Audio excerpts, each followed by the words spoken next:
کانگرس داوای گەواهی و بەڵگەنامە لە 6 یاریدەدەری تری ترامپ دەکات. ئاڵۆزیەکانی پاش هەوڵی ترۆرکردنی سەرۆکوەزیرانی عێراق. ئاوارەکانی ئەفرین لە پەناهگای شەهبا نەگەرانن لە هاتنی زستان.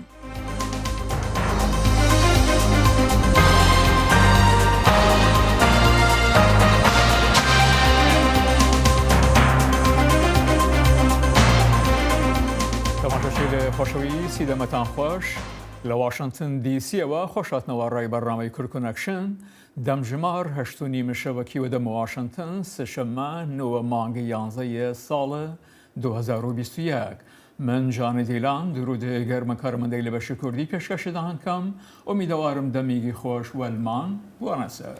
سلااو و ڕێزێن من ساڵح دەمی جەرج بۆەوە گوهدارین هێژا ژە ئەمریکای ئەم دەست پێ دەکەن. کۆمیتا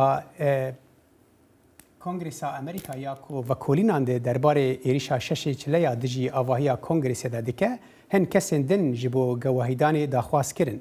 Komîtê 6 alîkarên serokêberê Donald Trump daxwazkirin di nav de jî berpirsên helmeta wî ya hilbijartinan. Rawêjkarê ewlekariya niştimanî Michael Flynn, rawêjkarê berê Jason Miller û parêzer John Eastman di nav lîsta kesên daxwazkirî dane. کۆمیتا ئەنجومەنە نوێنەران کۆ دەموکرات سەرکردایەتیە وێ دکن تانها 25 داخوازنامە دەرخستنە و پێشبینە vê hefteyê bêhtir bibêjî. Wê herwiha tanha zêdetirî 150 gewahîderan guhdarî kiriye. فەرمانی شوێنی کار کە پێوەست بە ڤاکسین یا کوتانی کۆڤید-19 دەکات بەردەوام لە وڵاتە یەکگرتووەکاندا جێ ناکۆکی و مشتمڕ بووە. بەڕێوەبەرایەتی بایدن چاوەڕێ دەکرێت ئەم هەفتە وەڵامی دادگای فێدراڵی ئەم دوایەدا بداتەوە بۆ وەستاندنی کاتی یاساکانی ڤاکسینی فێدراڵ بۆ خاوەن کارە گەورەکان. لە سەرتاسەری وڵاتە یەکگرتووەکان شەڕ لەسەر یاساکانی شوێنی کار کە پێوەستی بە کوتانی لە دژی کۆڤید-19 هەیە خەریکە گەرم دەبێت. وا بریارە کۆشکی سپی لە مەفتەیەدا وەڵامی فەرمانی دادگا بداتەوە بۆ بە شێوەیەکی کاتی ڕاگررتنی بریاری ڤاکسینی فێدراڵ بۆ ئەو کار و کۆمپانیایانەی کە فرەتر لە 100 کارمەندیان هەیە. هەندێک لە یالەتەکان و کاروبارەکان و گروپایینیەکان سکاڵایان تۆمار کردووە و مشتمڕیان لەسەرەوەیە فەرمانەکان دەستوریە. بەڕێوەبەرێتی بایدن ئاماژە بەوە دەکات کە پێویستە. جاری وایە بۆمان دەرەکەوێت کە بڕیارەکانمان کاریگەری فراوانتریان لەسەر خەڵکی دەوروبەری ئێمەدا هەیە. کۆڤید ئەمەی بەبیر هێناینەوە. بۆیە هەبوونی ئەم جۆرە پێداویستیانە لە شوێنی کاردا نەکتەنها یارمەتیگەرە بەڵکو هەنگاوێکی پێویستە بۆ خێراکردنی دەربازبوون لە پەتاکە. بەڕێوەبەرەتی بایدن دەڵێت ئەرکی حکوومەتی فێدراڵە پێکهێنان دروستکردن و جێبەجێکردنی یاساکانی ئاسایش و پارێزبەندی شوێنی کار. بەڵام هەندێک لە یاسادانەرەکان دەڵێن فەرمانی کۆڤید-19 زۆر دەڕوات. لەو بڕوایەدا نیم خەڵک بیانەوێ مافی ئەم بڕیاریان لێ بسێنرێتەوە. باوەڕ ناکەم یاسایەک لە پێشدا هەبوو بێت کە حکوومەتی فیدرال هەلوا بێت و بە زۆر ناچارت بکە ئەوەی کە دەیەوێت بیکەیت. لەگەڵەوەی خەڵکێکی زۆرتر ڕۆژانە ناونووسی دەکەن بۆ ئەوەی دەرزیان لێ بدرێت هەندێک پرسیار هەیە کە ئایا یاساکانی فێدراڵ کە لە مانگی یەک دەچێتە جێبەجێکردنەوە شایانی ئەو تێکۆشانەیە؟ لە ڕوانگەی سیاسەتی گشتی و پێویستە لە خۆمان بپرسین ئامانجمان چییە؟ ئێمە نزیکەی 180 گەورەکانمان لەسەرەوەی تەمەنی 18 ساڵی ڤاکسینە کرد. بەکوێ دەمانێت بگەین و ئامادەین لە ڕووی دابەشکاری ڕۆشنبیری ئاڵنکاری و بەرەنگاریەکانەوە چ نرخێک بدەین؟ لە کاتێکدا ژمارە کەیسەکانی کۆڤید-19 نوێ بەردەوامن لە دابەزیندا لە وڵاتە یەکگرتووەکان ڕۆژانە 70,000 کەیسی تر تۆمار دەکرێن.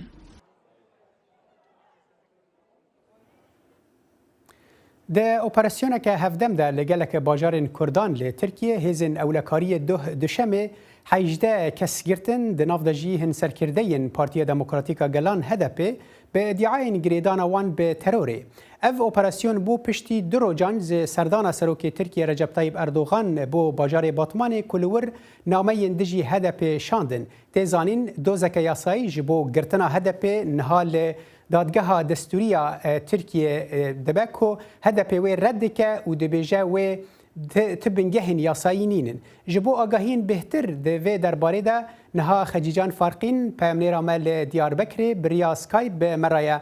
دم باش خجیجان امجه اپراسیونا وان حجده کسان دست پی بکن او اپراسیون چاوبو لکوبو کی تیده هاته گرتن؟ بله دم باش صالح اپراسیون که هفدمی بو و لچار باجرا پیکات دیاربکر انتالیا ازمیر و لمردینی بو 18 کس هاتن دست سر کردن که سه ریوبرین پارتیان سیاسی دناب دهنه پارتیا سوسیالیست کردستان پسک بایران بوزیل او جیگر سروکی پارتیا پسک بو او وکیدن ریوبرین پارتیان هدپ و پارتیا اسپ وکیدن ریوبرین پارتیا هرمن دموکراتیک شد دناب دهنه ببره وکیدی گلک سندیکا اندامین سندیکایان هنه سندیکایا ساقلمیه وکی سندیکایا از بجم کو پروردهیه گلک سندیکا بانجی تیده هنه و دایکک اشتیه ادناوی دایه تشتی که هاته گوتون او اجانس آنادولی راگه هاند که او اپراسیونه که تروریه و ایداد کن او کسیم که هاتنه گرتن اندامین باجاری ریخسنا پککنه یا ایداک وی رنگی هیه دیگه که عبوقات اوان کسیم که هاتنه گرتن نکارن خو بگهینن ایدانمه یا جکا گلو نوارو که لی پرسینه چیه لی اجانس دولت بفرمی و یکی راگه هانده امدزان هر بره یعنی ترکیه لدجی هدف وان داخویانیان دده که هدف گریدای پککه بس و جاری جوازی خو او که وقتا گوت گلک پارتیین دن هنه که هیچ پیوندی پککه وانین بترسی و که هنک جاران هلوسا وان لدجی پککه لترکیه یعنی اف چاوتی خوندن لناف خلکی بله تو زانی که صالح دم داید براسی مثلا مجرا بکارنا پی و کردستانشی پرسکریک که او کی پرسکریک کشیا کنو درکته پیشما بریا دو هفتهان لزانینگه کی لفدرال فرات ماموسک چمک لسر شورش ایرانی عمل مصطفی برزانی پاربکنه کربو و پی و کردستانی بکار انی بوش کار هات آویتن و هات گرتن اجا مثلا کتو دبیشی پارتین کو نه لدجی پک که نجی گلک چرا رفت این زمان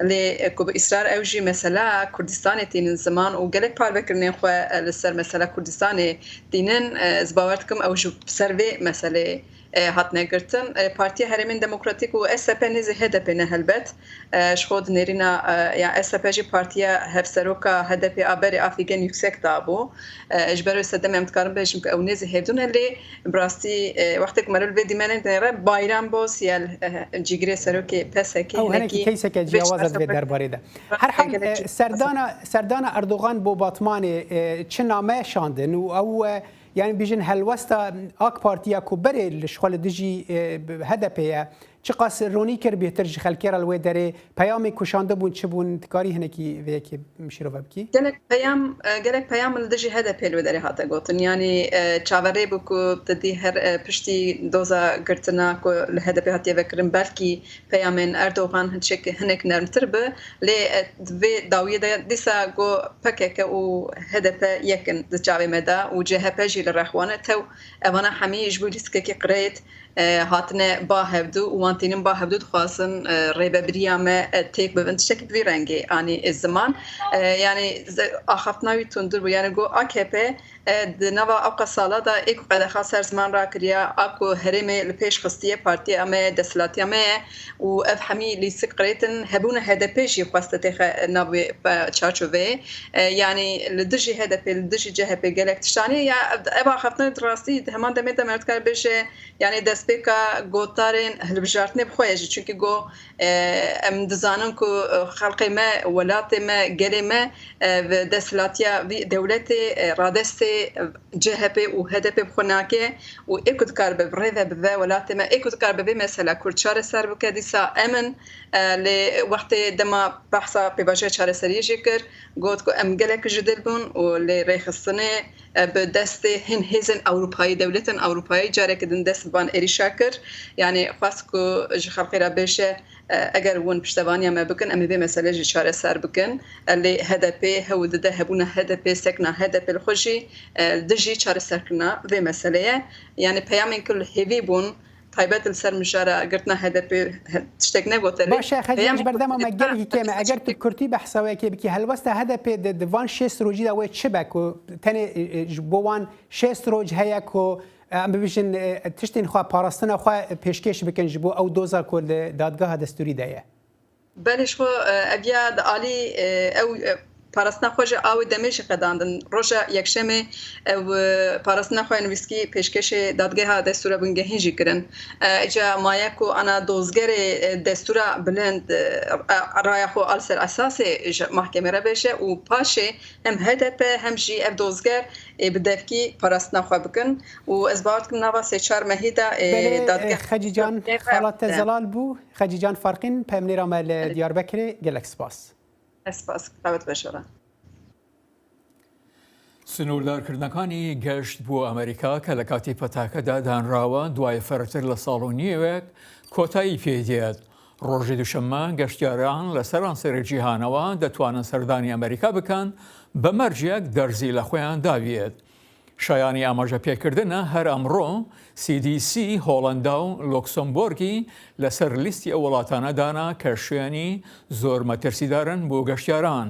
ئارەش ئەرەب ئەباسی لە دەنگی ئەمریکاوە لەگەڵ ئابوورزانێکدا دواوە کە ڕۆنی دەکاتەوە ئاخو ئەمە بە چ واتایەکە.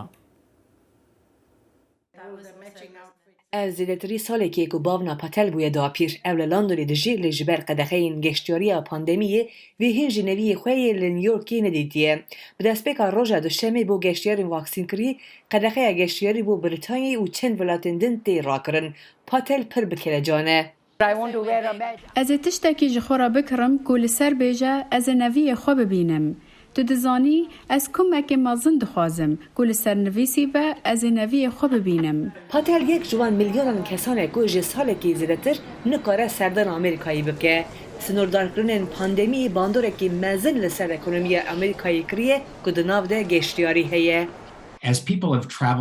ji ber ku xelk pir geriyan a jî hinde geriyan vê yekê roleke mezin hebû li ser bihayê enerjiyê û kelûpelan ew hemû jî bandorê li ekonomiyê dike. Profesör Nüp dibêje di nav Amerîkayê de endüstriyekê bihêziya geştyariya alîkariyên karên din jî kiriye. Lê li welatên din ku geştyariya ji derve pir giring e, ekonomî bandor dîtiye. Sinûrdarkirina geştyariya mirovan di heman demê da tevgera kelûpelên xizmetan jî sinûrdar kiriye. Ji ber vê yekê di ekonomiyeke global da ku 18 mehamberê wisa bû bandorên neçaverêkirî derketin hûlê. Bandorên neçaverekirî wekî mînak li ser beravên giring yên Long Beach û Los Angeles kiriye. Profesör Nüp dibêje gemiyên ku kelûpelên li Çînê dianîn Rojavayê Amerîkayê li derevan de bi roja nasê mane. Profesör herwiha dibêje meseleya zîncira kelûpelên hevcidarî wê bandorekî mezin li ekonomiyê bike di demekê de ku wexta kirinê ya sersalê nêzik dibe.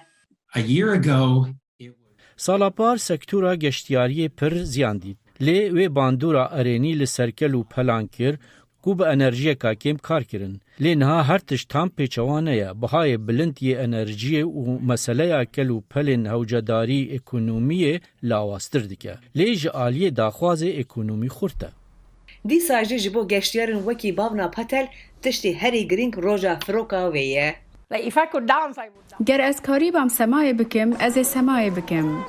Roja duşemê Amerîka sınırên xwe li gel Meksîko û Kanadayê bo geştyarên vaksînkirî we dike.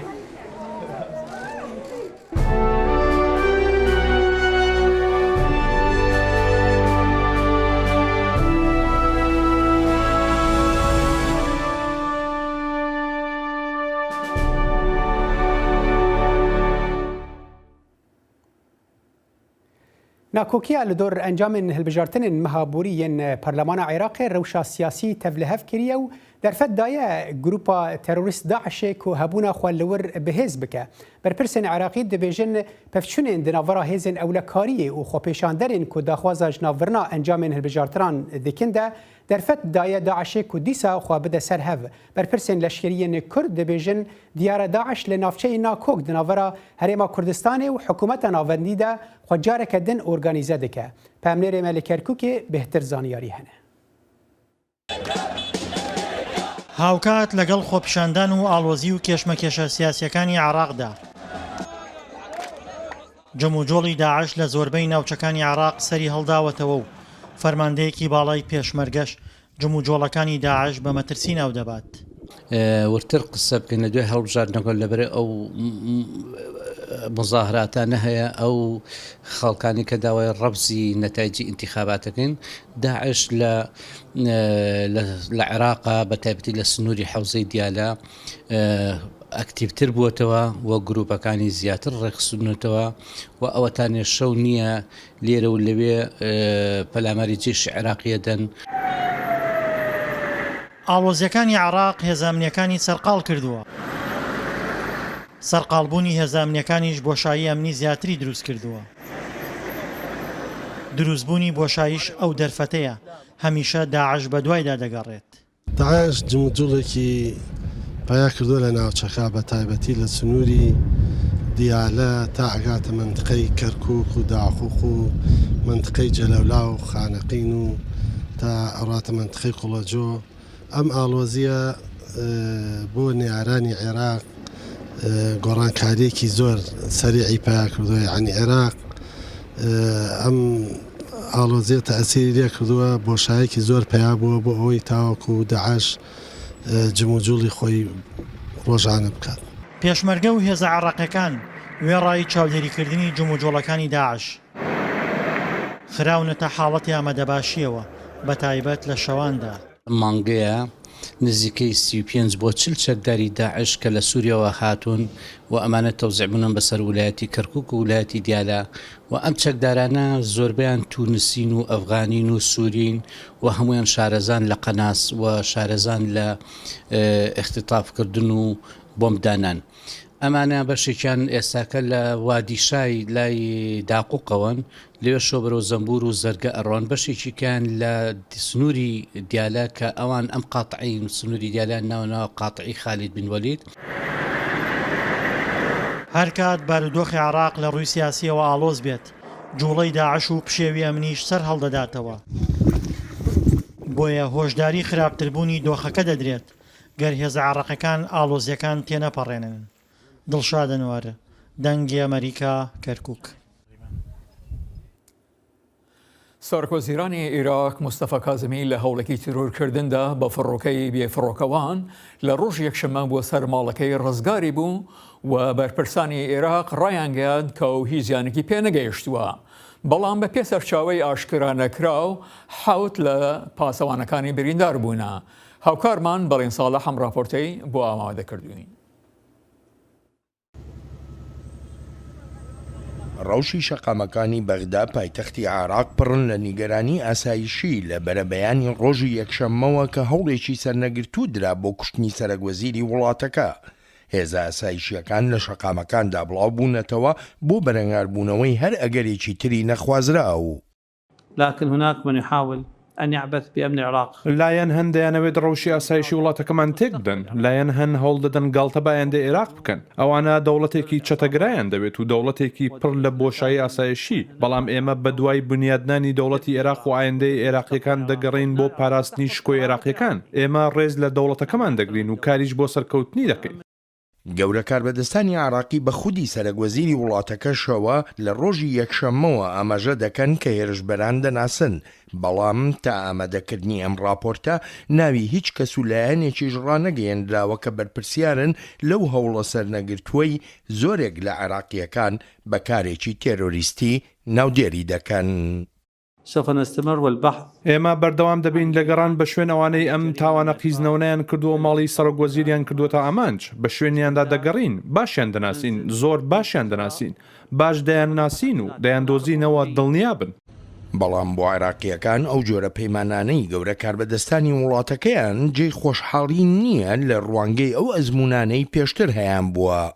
ما حدث البارحة كان واحدة من ئەوەی ڕۆژی یەکشەمە ڕوویدا یەکێک بوو لەو بەدکاریانەی ئاگاهیمان دەدا لە ڕوودانی هەر ئەم ڕووداوە خۆی بەڵگەیە بۆ لاوازی دەوڵەت و لاوازی حکوومەت بە هەموو دەسەڵاتەکانیەوە. بە ئامانجکردنی ماڵەکەی مستەفا الکازمی لە ناوچەی سەوزدا دەبێتە مایەی ئاژاوە بۆشایی ئاسایشی دروست دەکات، بۆشایی ئابووری، بۆشایی خزمەتگوزاری لە هەموو بوارەکاندا و بێگومان ئەمەش کاریگەریەکی خراپی دەبێت لەسەر ڕەوش و پرۆسەی سیاسیش. لەگەڵەوەشدا کە ئەنجامی فەرمی و کۆتایی هەڵبژاردنەکان هێشتا ڕانەگەیەندراون، بەڵام پەیوەندیەکان و کۆبوونەوەکان بۆ پێکێنانی حکوومەتی نوێی عێراق دەستیان پێکردووە.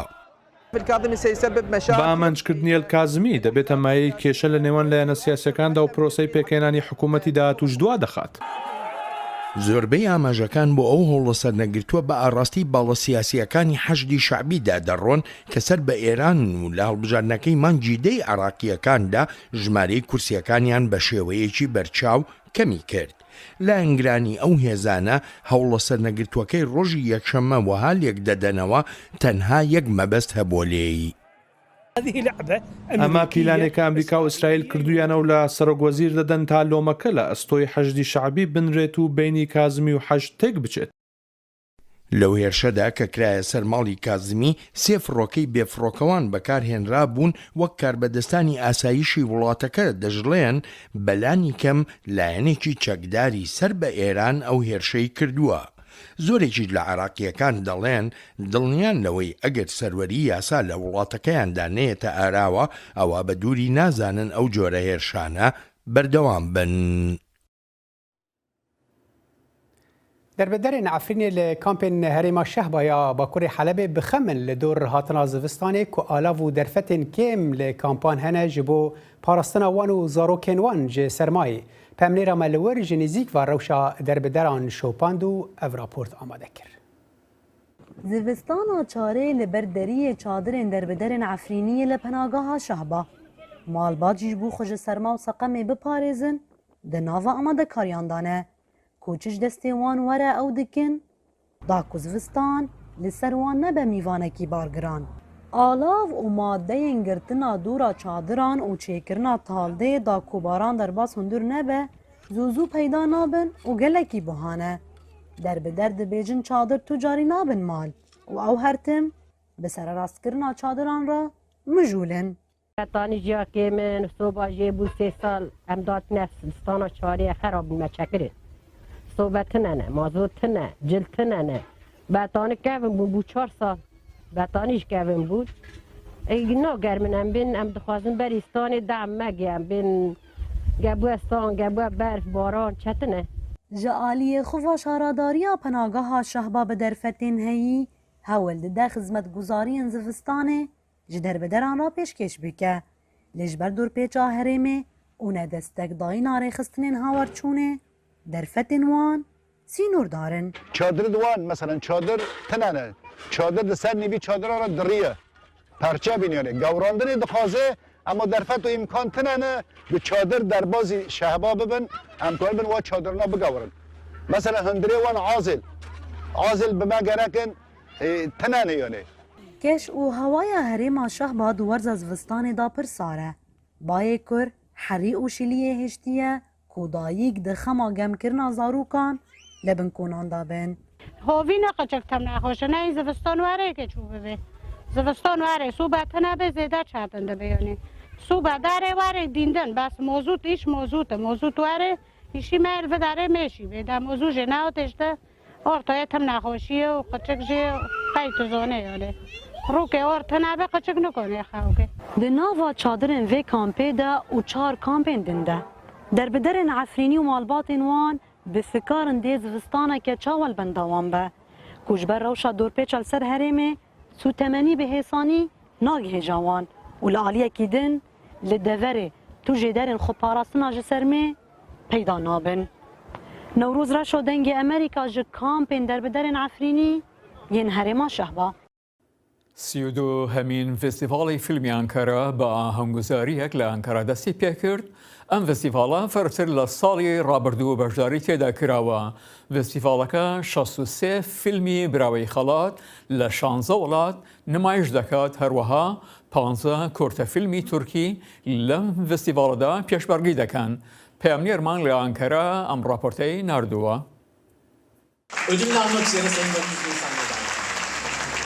سیودویەمین فستیڤالا فیلما یا ئەنقەرێ ku ji aliyê weqfa lêkolîna ragihandina girseyî ya dinyayê dunya kivê va tê amadekirin bi merasîmekê li Enqerê dest pê kir.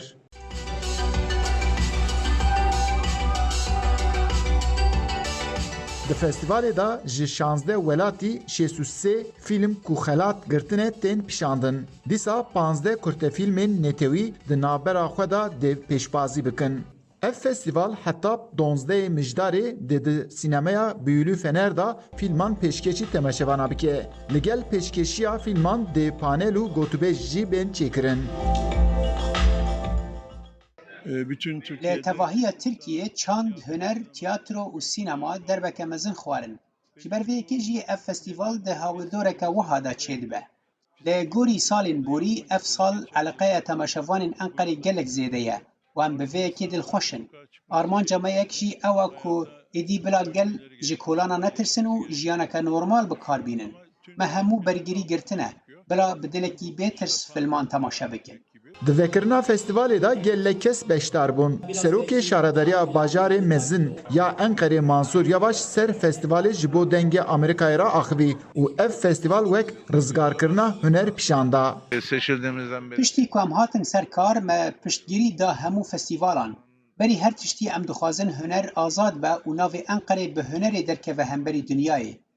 Em wekû Şaredariya Bajarê Mezin yê Enqerê her gav dixwazin piştgiriyê bidin hunerê. Dema li ciyekî huner tune be, kêmayiyeke mezin pêk tê.